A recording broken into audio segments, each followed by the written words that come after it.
You're listening to the ESO Network, your station for all things geek. Ian, look at this. What, it's a police box. What on earth is he doing here? I mean, these things are usually on the street. Oh, feel it. Feel it, you feel it? Faint vibration. It's alive. Earth Station Who, a fun mashup celebrating nearly 50 years of Doctor Who universe. Hold tight. You never know where the TARDIS is going next. You're probably a bit confused right now. I broke the glass. It's all come back to me.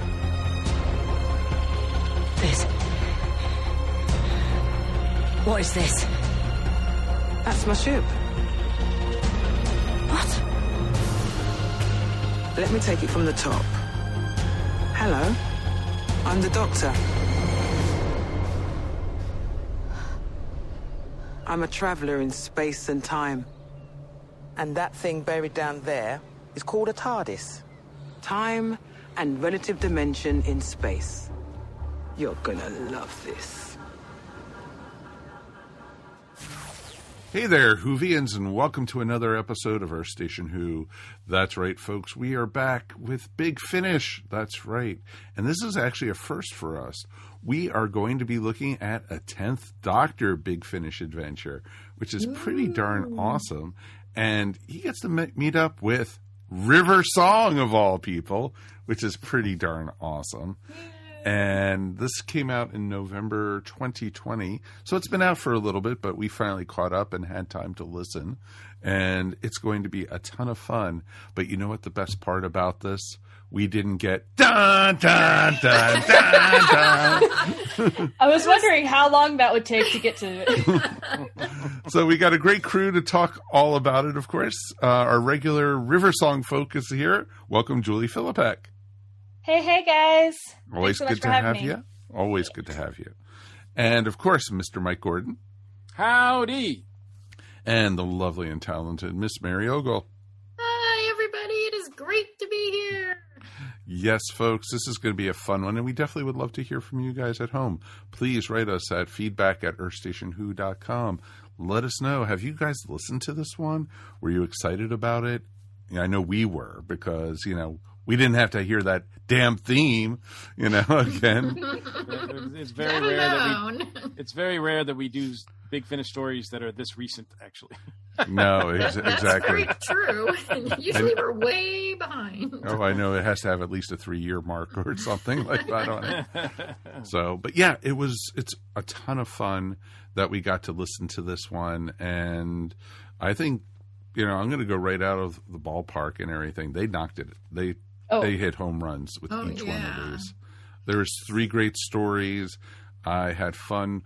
2 of them were my favorite. 1 not so much, and we'll talk about it. But it was the chemistry. Let's just start with between David and Alex was just off the charts. And it was great. So good. I think I've said before that because we've done all the Alex Kingston. Not all of them. No, so we far. haven't done. They're going to be back, folks. We got to have to sit through that. We've done a number of them, and it's hard finding someone that she doesn't have chemistry with, but when you put her together with someone like David, who has great chemistry with so many people as well, they're just like they just work together so well, like they are connected in a way that is just almost obscene. It's just so good to listen to. I could actually just listen to them read the phone book. So I'm glad that some of the stories were actually well written. But well, Mike, I got a surprise for you. Reading the phone book is because they could make reading the phone book so interesting. Oh gosh, I love listening to David Tennant audio. I've listened to the entirety of How to Train Your Dragon series that he reads the audiobooks for. Oh, wow. Which is a phenomenal listen. They are kids' books, but it's so much fun that it doesn't matter. And so I was really excited that you guys were like, hey, come and listen to David. And I'm like, yes, absolutely 100%. I love listening to him in audio, and yeah, wonderful stories. and they're so good. Have you heard this one? So you haven't heard this one though? No, I didn't. Before you asked, I hadn't listened to this. Okay, good. Yeah. As a voice actor, because that's a different set of skills. But David gets it. I mean, he's been voice acting for a long time. I mean, he was doing Big Finish stuff before he was even cast as the Doctor. So he knows about what makes good voice acting and what works and what doesn't work. And and Alex is the same way. So they're just both really skilled at it, and it's great to listen to them have that chemistry. Yeah, they're not just reading the script; they're embodying the characters. Yes. I mean, exactly. You feel like you're in their world. And it's so nice because David so loves playing the 10th Doctor, and it's like it fits him like a glove. And Alex knows River Song inside and out, and probably knows more about River Song than we know about River Song. Absolutely. Like, just the fact I listened to some of the behind the scenes, and they were just talking about the number of writers and people who are online who are delving into the background of River, and the writer of the story is I don't have this background. I don't know this much about River Song. And I find that phenomenal that there's just this character out there who has probably, more mystery in some ways than the Doctor does. Yeah, this series shouldn't. I mean, if you're a Doctor Who TV purist, this series shouldn't happen. Because the 10th Doctor meets River for the first time, and River, that's the last time that they meet. That is their last moment together in that two-parter. So there should be nothing in between. That's just that for Big Finish to exploit. I think they get around that quite well with these stories.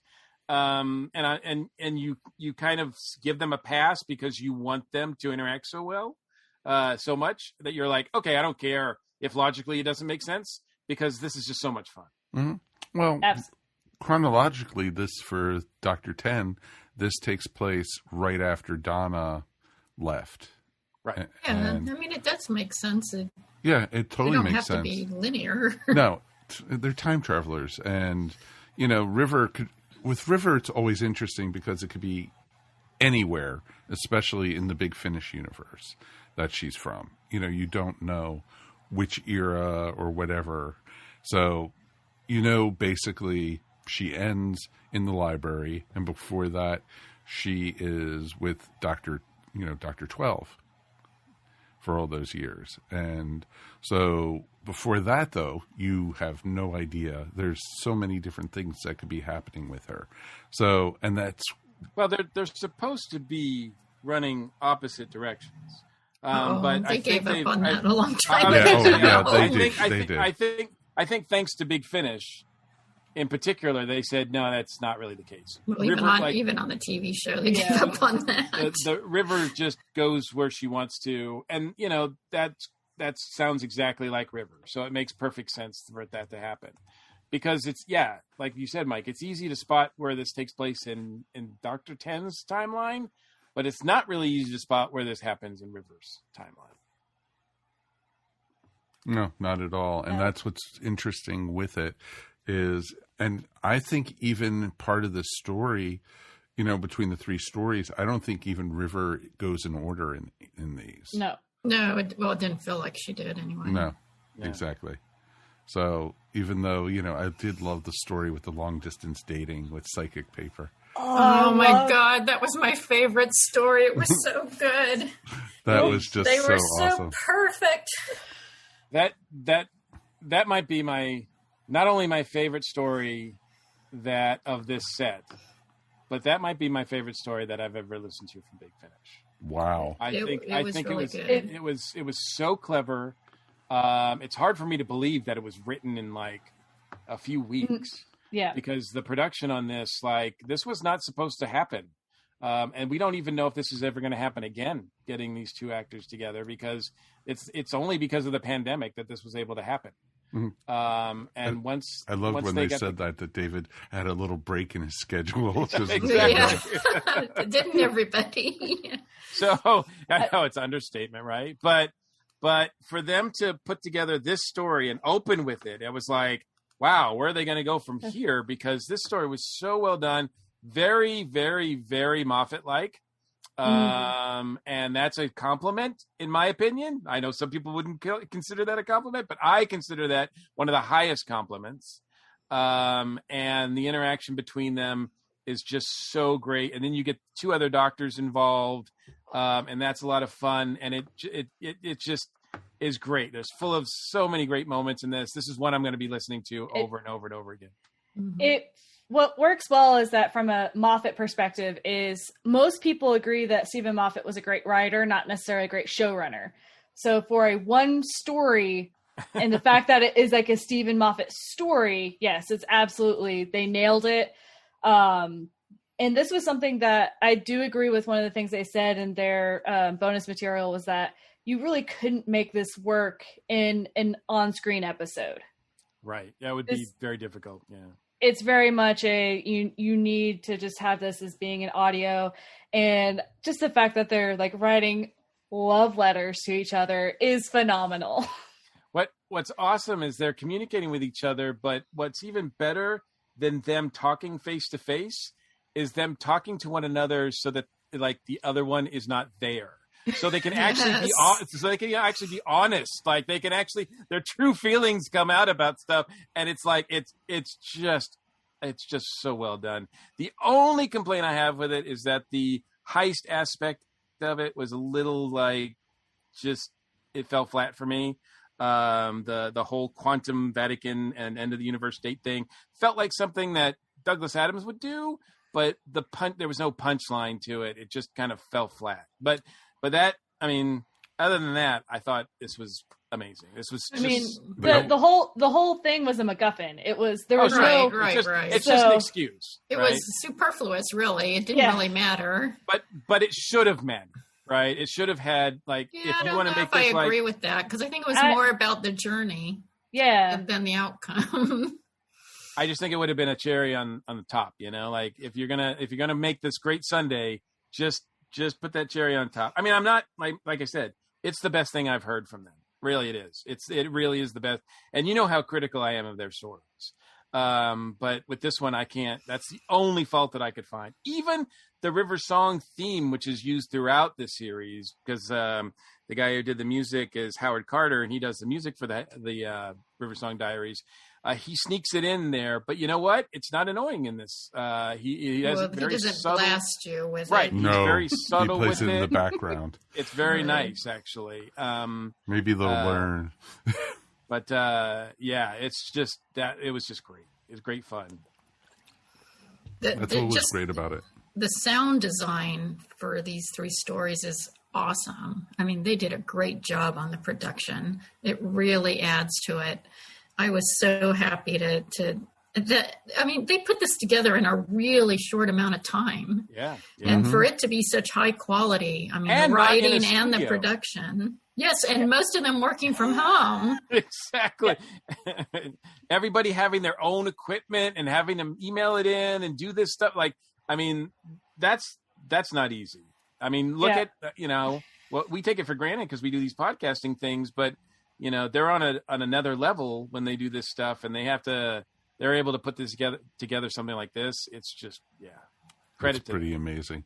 And that's what the cool thing about this was, like you said, they were all at home. They weren't even in the same studio together. They weren't, some of the times they weren't even recording at the same time. And it just was like, boom. And that just shows class. And that also shows professionalism. And, you know, I hope to become a producer that well someday.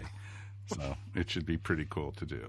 So I loved it. And, you know, it was even better because you had the first story, the cameos that you were not expecting. Yeah, that was really fun when they show up. I love it. And forgive me for not knowing the other doctors because I haven't gotten there yet in Classic Who. But the one that like basically kind of like had a really big crush on River was fantastic. Mm-hmm. Yeah. It was fun to hear. It's like, oh, that's number 5 right there. Yeah, that's the 5th Doctor. And that was awesome, especially when he brought up Tegan and and what's his face. Yes. And what's his face? I don't Yes, even and what's his face? That was such a great line. I mean, he's under the influence, so he does have a excuse there, but it's still really just funny to hear him just trash his team. Just dismiss them. And get all wrapped up in River. That's just amazing. Mm-hmm. And that was awesome. Peter's so good. And the only thing that really, Colin sounded so old on that. He had a birthday. Yeah. He just turned 83. I mean, Yeah. he is old. He is old. He's. But and it's like, and it felt like I was listening to my grandfather when he was trying to set up his answering machine. It's exactly, I think, what they were going for. Oh, I know they were. 100%. Mel says I need to set this up, so I don't know what this is. And if this is River Song, you know. Beep. Okay, is it done? Oh, wait. done? Do I have to do something else? Do I not say the beep? You know. No, you don't need to say the beep. What? You don't say the beep? Yeah. And it's like I'd hear my parents arguing. I don't think I'm supposed to hit stop, am I? And it's like just stop it. Just stop it. It put the hair in the back of my neck up. But yeah, it was so much fun. What about the second story? What did it do for you? Did you guys like it? The treasure hunt kind of? That was the weakest one for me. Yeah, I thought Precious Annihilation was the weakest of the three for me. Yeah. Mm-hmm. I mean, I still enjoyed it. Oh yeah. Yes. Well, I should say I enjoyed them. I enjoyed David and Alex in this. I didn't really care for the plot. I didn't really care for the other characters. It seemed like one guy, the gemstone, the maker, the dealer, jeweler, right? Seemed like he was trying to channel Jonathan Pryce. I was like, nice try, dude. Yeah, it just was kind of a mess, I thought, and didn't really do that much for me. But the one thing, and then it kind of turns into something at the end where it's got this sort of blatant in your face, hey, this is how we're going to deal. We're going to have foreshadow what happens to River, and confront how she feels about being locked up in a computer program for the rest of their life instead of dying. I was like, why did you toss this at the end? It just seemed really forced. I think it was supposed to be a lead-in for the next one. Yeah, but it was clumsy the way it was done. Yeah, they've done better. They have done so much better. Yeah, I mean, this was very conventional story, very predictable. To be fair, though, when I've compared this, because I've listened to mainly the Diary of River songs, this is probably stronger than the weakest of. I agree with that. I agree with that. No. Well, of course it was because you also had you had great actors in the two leads, and when the ones we've listened to in the diaries, it's just Alex trying to run everything because she didn't have a good supporting cast. This was at least had David and good writing. Yeah, exactly. But it was. I'm glad we got to see it, and I'm glad we heard it and everything. And it was great. All these, I could picture exactly what the Doctor was wearing, exactly what River was wearing, and it's just great and everything. I think this is one that they said in the bonus material that they adapted, because this was not the other two stories they came up with fresh once they realized that they could go forward with this. But this one they already had sort of written in the can for. Yeah, it was written for something else. Yeah, it was written for something else. And they retooled it. Yeah, so maybe that could be one of the reasons why it doesn't click and work as well. But I mean, it's not horrible. But if David and Alex weren't doing it, I don't know if it would be as great to listen to. I will say the sound design is really good in this one too. The creaking of the ship and the London streets. Yes. I mean, I love the London streets. I like that time period that they chose. And the fact that they kind of, they skipped around. So they went 1912, 1600s. And so, it still has some elements of that Moffat-esque use of going to the different time periods. Just didn't land quite as well as the first one. And you can almost when the 10th Doctor says, "Oh, I've forgotten how like much this London smells back then, and you can almost like almost smell it too. You're like, whoa, yeah, that's true. Yeah, true. You're right, Doctor. It does smell. And you don't really get that sense when you watch it that time period on television or like in a movie or something. But in an audio, man, they managed to get that across, which credit to them. So it was fun, and I'm glad. It was a fun story, though. It was a fun story, and people imploding. How bad can it be? Yeah. And we got like River fighting on a ship, which is always a lot of fun. Yes, I'm like, cool. I it's like, as much as I loved it in audio, I would also like to see that on screen. Oh, and I would have loved to have seen on screen them trying to get into the TARDIS underwater. Yeah. That would have been cool. Yeah. Well, but a couple episodes ago we were reviewing the TARDIS floating on the water. Why didn't it do it this time? Oh, I know what you're talking about. I knew you would. Yeah, it wasn't for you. It shouldn't be that long ago. Exactly. I like the idea that they had. I just lost my train of thought. Okay. I have no idea what I was going to say. I'll probably get to it at some point. You're probably in the middle of our next story that we're about to start. Oh, you remember the other thing. They kind of just throw in the moral at the end, too. Yeah. It's like you find out, the alien is, their desire for security leads to them becoming the monster. It's like the oppressed becoming the oppressor. But it's just kind of thrown in there at the end, not woven throughout the story. Right. Yeah, they should have set up that part better, because again, I like the concept, just poor execution. Yeah. Yeah. And what I was going to mention was sort of to piggyback off of something Julie said. I like the fact that the Doctor recognized that River can take care of herself. Like she's somewhere else, seemingly in danger, and he's totally not worried about it. Like he's just dealing with his threat and she's like, well, aren't you worried about your friend? And he's like, she can take care of herself. Yeah. And it's not dismissive. It's not, it's real. He really has confidence in her. It's just a fact. Yeah. It's just like, even though he doesn't really cause he always says, I don't know you. He keeps asking like, who are you? Who are you? But it's like, he knows, it's this kind of bonding, which means to me, it makes it, so cool that they are married later for the Doctor, even though when that happened I was not as convinced at the time that they had built that, they had earned that, but boy, ever since then they have. Yeah, but the thing is, you could tell, at the very beginning of the first story, who are you, River Song? What are you? By the end of the third story, there was almost like, okay, we're buds. There's something there, but I just don't know what. And and you only heard her say spoilers once in this. So. Yeah, because really, he was the one, and in at least two stories, he was the one that had the spoiler for her, and to clamp down and not reveal that he knows how she dies or ends up, if you will. Mm-hmm. Yeah, exactly. he's the one with the bigger secret. At this point in time. Very true. Very, very, very true. All right, let's get into story number 3, Ghosts. It was an interesting concept, and I was smiling ear to ear throughout this whole story. There was just something about it that I really liked. This is one where I'm going to be honest, I was confused for a lot of it. And then I get to the end and I'm like, oh my gosh. This all makes sense. Like, how did I not really follow this end to end?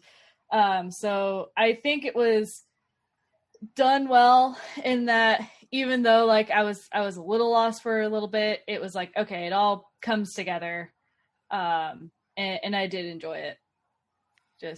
That's just me personally. It could have just been like me having a weird time walking my dog and trying to listen to it. I don't know. No. It was enjoyable. But sort of, I thought that, it was one of those things that they tried to be clever, but I saw it coming. Like I saw the twist, if you will, the fact that we were just following holograms for the first half, or first 2/3 or whatever. I saw that coming pretty early. and the rest of the cast didn't really, like, the rest of the characters didn't, I mean, they were just holograms too, but they didn't really do anything for me. And so, and I was disappointed. Like, at the end, I should have been close to tears because these two characters are dying, and I didn't really feel anything. So I have to say that was a failure on that part too for me.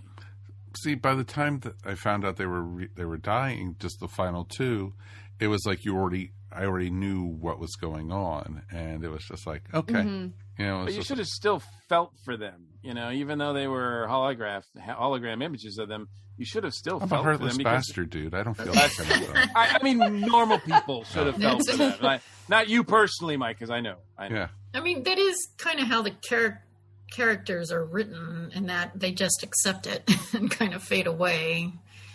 And, you know, maybe that's because of the people they're based on, that they would act like that. But, I mean, I agree. They could have wrung some emotion out of it. Yeah, this one was like, this one to me, more than the other two, showed that, you know, this is like a first draft. If this had gone through a normal production, like 2 or 3 drafts later, this could have been probably maybe not as good as the first one, but it could have been pretty exceptional.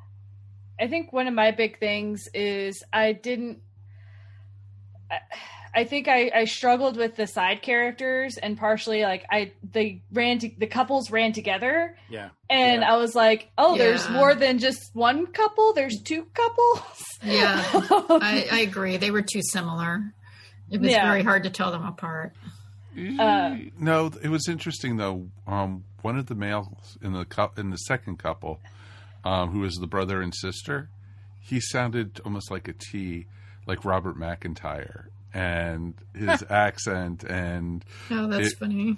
And it was I was picturing him looking like Robert, and so it was just like I had that image in my head, and it was like, and when he got taken by the mist, I was like, oh no, not Robert. So you do feel something for friends, yes. For characters in a story, no. But they weren't. I mean, they didn't. They were the most poorly developed side characters, I thought. Yeah. But I don't know. I still like this story. I mean, it was the darkest of all of them by far. Oh yeah, exactly. But it was interesting because they, when they, you know, saved the virus, you know, because it had gained sentience, and they wanted to, you know, let it live in like a terminal or something, or a database somewhere. That was the same thing they wanted to do in the previous story. So I thought it was very interesting how that tied together there.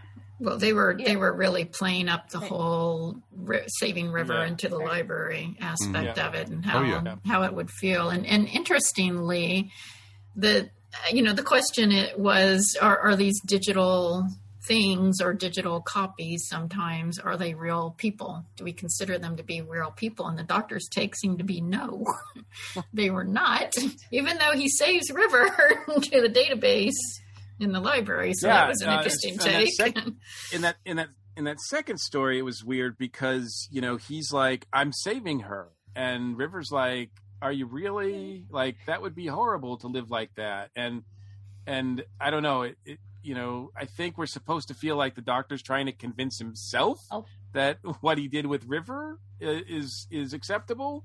But to have River say to his face, like, that would be horrible, there should have been more to that than just sort of like a casual thing, I think. But I know they can't really go that deep into it, so for those kind of reasons. And if they were purposely trying to really connect the second and third story, they're falling into the trap that I usually find with Big Finish stories, is that trying to have an overarching story between multiple episodes usually doesn't end well. Yeah, it usually doesn't work. Yeah, especially because they have like 2 or 3 different writers just tackling it individually without any sort of oversight, you know? Yeah. Mm-hmm. But I think one of the best things I had was, you know, our good old friend, Mr. Briggs, being the director for these. Oh yeah, well of course he's going to show up for this. Like he's like, I'm not letting anybody else direct these. I don't blame him. Go, Nicholas. He's got his priorities right. I'm going to pull my executive privilege card on this one, on this project. All 3 of them, yes, the whole thing. Exactly, and it was interesting, but it was good, and I would highly recommend this to anybody out there who wants to enjoy 3 hours, basically. And I don't even think it was 3 hours to listen to these 3.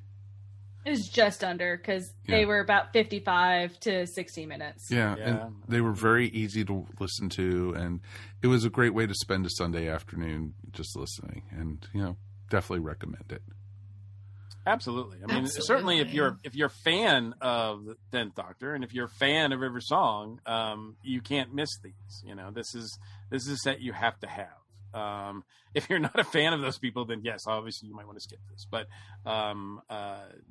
no, this is really well done, and it's 2 people who are, man, they're just so good. It's like I almost hate to get in the trap of saying like, oh yeah, David Tennant's like the best Doctor, because I don't.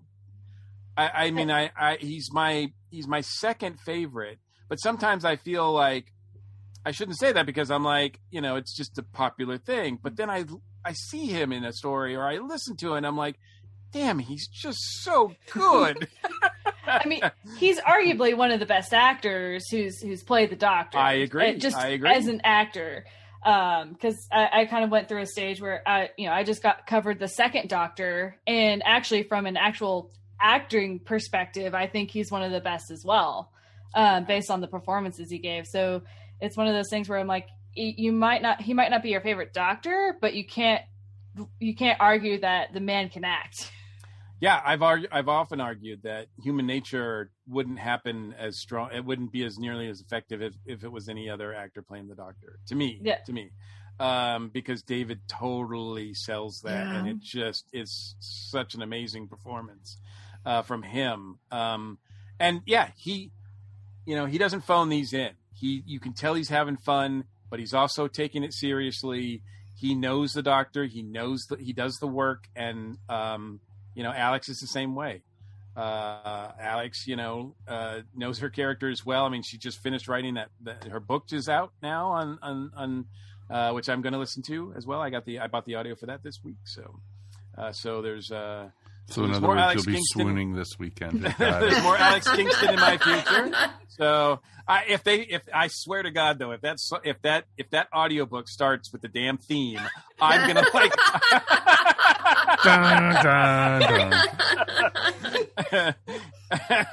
Because it was so nice to hear. I also really like, and I know this is not actually Murray Gold doing the music, but I love Murray Gold's version of the Doctor Who theme, and just to hear that version of it, even done by Howard Carter, it's still just great to listen to. Yes.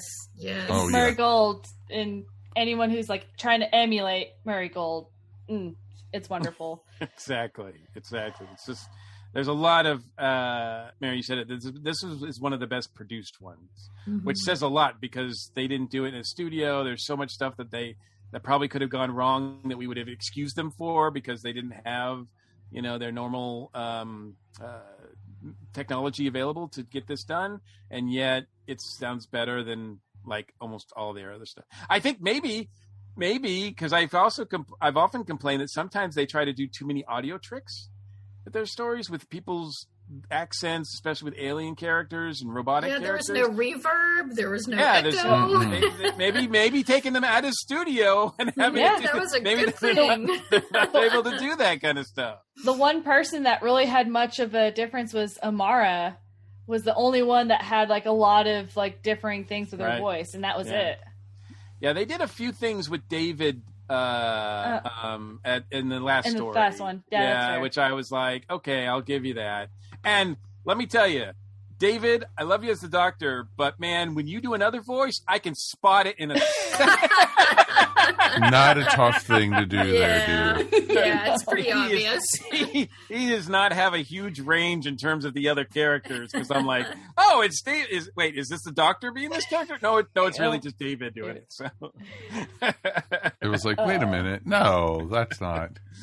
that second story where he's one of the miners or whatever. It's just like, oh man, this is so obvious. Yeah. No, But I just laughed funny. that off. It was just funny. Yeah. Nope. So I loved it. Should we? I hope there's Do we more. want to rate it, or do we just want to give it all 5s? I'll give that first story 5. The others maybe 4s. Writing wise, I don't know if I can do a 4, but the chemistry between them, I'll give them a 4, a 5. Oh, the chemistry, I'll give it 12. What do you mean? Oh, yeah. Like chemistry is just Yeah. In the bonus material, they said that this is like, they don't intend to do any more of these, and I really think hope they do. I think that's a mistake. I'm like, please do more of these, because this is special. These are special. And the bonus material on these are good too. Yes, very much so. We'll find out when Matt to. Smith starts doing his big finish. So Yes. Oh, Matt Smith. So it's only a matter of time, folks. Oh yeah. Oh, yeah. absolutely. And then when Peter comes, Peter's gonna be amazing with Big Finish. You know that. He's gonna embrace it, maybe even more than David does. So that's pretty awesome. There's gonna a lot of good stuff to listen to, and I'm sure River's gonna, Alex River's seems gonna to be keep happy going. with doing it. Yeah, she seems to be teaming Yeah, up I with think everybody. Alex really enjoys it. The Diary of River Song, Chapter 28. Or I cannot wait for River and Nine to meet. Like that's Oh, God, that would be so awesome. Oh, please let that happen. Please. Like, I know there's lots of thoughts about Eccleston, but 9, I love 9. Oh, I do too. I want more 9. That's why one of the reasons why I'm excited for so much more Big Finish with him, because I think I could have enjoyed a couple more seasons with him. Oh, definitely. Totally understand that. And, we're going to be getting that real soon. So, yes. Absolutely. Definitely, we're going to be talking about Dr. 9. We're not going to be getting River and 9 very soon. So, but someday we will. So, but definitely love to hear from you guys at home. What did you guys think of this one? Feedback at earthstationwho.com. Let us know what you guys thought. Did you love it? Did you not? What's not to love? What am I saying? What's not to love? It was great. It was a blast to talk about and with you guys and just to listen to. It's just awesome. And you know what? Anytime we get 2 classic acts, together like that, I'm all for it. So very cool, folks. Well, let's thank everyone for being here tonight. Julie, thank you as always. Thank you so much. You want to give a little shout out to you guys? Yes. So I'm part of the podcast, Watchers in the Fourth Dimension. We are watching Doctor Who from the very beginning, and we've actually just finished up the second Doctor. Our latest episode is from the second part of the War Games. It's titled Hate Squabbling. So if you're into some squabbles, you should listen to that. No, very much so. Very awesome. And, I love hearing, your show. It's always fun hearing the chemistry you guys have built and everything. Oh, thank you. And everything. And you guys have gotten really good. So, I'm very happy to say that. We try. I know you do. So definitely check them out. And of course, let's thank our regulars. Miss Mary Ogle, thank you as always. Oh, thank you for having me. This one was great. I highly recommend people go out and buy this one and listen. Very much so. Anything you want to promote? You can find my artwork at maryogle.com and also on Etsy at eVision Arts. Excellent. And Mr. Mike Gordon. As always, it's my pleasure. Always great. And we actually have a Dragon Con report coming up very soon. We do. Dragon Con is happening. So to find out all the information that we have at this time, check out the Dragon Con report that's coming to you in a couple weeks. Exactly. Look for it on the ESO Network feed or at DragonConReport.com. That's always great to do. So definitely, folks, thank you as always. As we always like to say, check out our Facebook group. Check out, us up on Twitter. Or, if you just want to say hi, write us. We definitely would love to hear from you guys. We are going to be back again in 2 weeks, and we are going to go look at the Fourth Doctor era. And we are going, ready for this, folks? Can you believe we have not done the Pyramids of Mars? And so it is going to be a lot of fun to talk about that one. The Sarah and Doctor are back, and it's going to be a fun one. So until then, my name is Mike Faber. We will see you here next time on the Earth Station Who podcast. Peace. And we are done. Ta-da. You have been listening to Earth Station Who, a bi-weekly pop culture podcast dedicated to all things Doctor Who, featuring talent from across the universe. All topics on the show are the sole opinions of the individual and are used for entertainment value alone. You subscribe to our podcast up on iTunes, Stitcher, or follow our blog at www.esopodcast.com. You can also follow us up on Facebook, Twitter, or Google+. If you enjoyed the show, please leave feedback up on iTunes.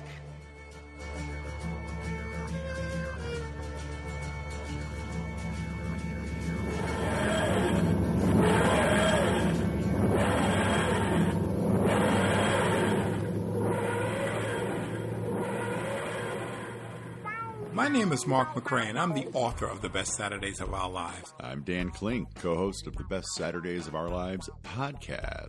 The Best Saturdays of Our Lives features programming trends from the 1966 television season all the way through the last hurrah of the early digital age of the 1990s. On the show, if it's animated, we talk about it. Order your signed copy today at tbsool.com and listen to the podcast at esonetwork.com and all podcast platforms. Welcome to Dr. Geek's Laboratory. Hello everyone, Dr. Geek here with a shout out to all the scientists who worked tirelessly to bring a COVID-19 vaccine into reality. Let's face it, creating something of this magnitude is a miracle worthy of Dr. McCoy himself. And now, Dr. Geek needs you to do your part. Remember, each shot is one small step back to normal, one giant leap to putting the pandemic behind us. We can do this. For more information, visit vaccines.gov to find your nearest provider. This has been a broadcast of the ESO Network. Be part of the crew and help support our shows by donating to our ESO Patreon or by shopping at the TeePublic store, which can all be found at www.esonetwork.com. The ESO Network, your station for all things geek.